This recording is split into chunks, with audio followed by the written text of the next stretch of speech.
Haya sasa, kwa wale waliochambua nyimbo mpya ya Harmonize na video yake. Video ni kali, video kiubunifu, lakini twende kwenye idea ya wimbo kwa sababu tusionekane kama tunabagua. Diamond amesemwa kwa upande wake baada ya wimbo wake wa Happy kuachiwa na kila moja akawa na uchambua vizuri kwamba labda Diamond kiwalisia amekopi idea ya Mr Flavor, amekopi pia melody ya Pantolaki na Mr Flavor pia amekopi pia muonekano wa Bruno Mars.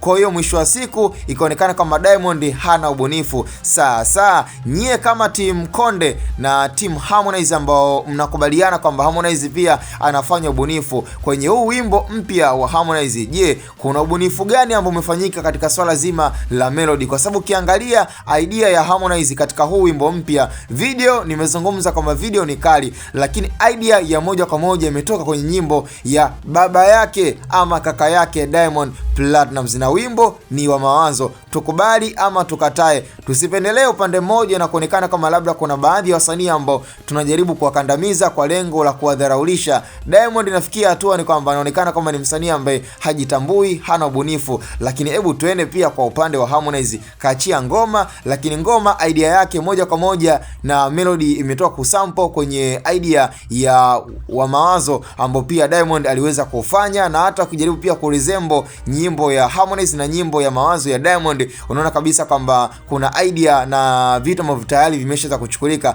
kama pale alipozungumza Diamond kwa ile utu wangu na thamani, ambapo kiwalisia pia ukienda kwenye nyimbo ya Harmonize pia the same, pia na yeye amejaribu kuclick na kuchukua melody ya Diamond ambayo aliweza kutoa kwenye hiyo verse. Kwa hiyo moja kwa moja pia na yeye Harmonize, kama ni kusemwa na mashabiki na nyie ma team Konde na team Harmonize, basi sifikie tu hatua ya kumtukana Diamond, kumsema Diamond ama kumsema Alikiba, lakini wote wasanii kama inafikia sehemu na stage ambayo wanashindwa kuwa na ubunifu, basi wasemwe kwa pamoja, na sio tu ionekane kama msanii mmoja akiwa anakosea basi ionekane kwamba yeye ndo msanii ambaye hana ubunifu, lakini wasanii wengine hata kama wakikopi wanaonekana pia bado wanafanya vizuri. Lakini kiwalisia goma la Alikiba limetoka na ni goma ambalo ni kali, of course, ambalo ni goma la final. Tukienda pia kwa ngoma ya Harmonize, ni ngoma ni kali, video ni kali kabisa, na naweza nikasema kwamba ni video ambayo inaweza kusema kwamba ikawa inachoana katika zile video of the year kwa mwaka huu 2026.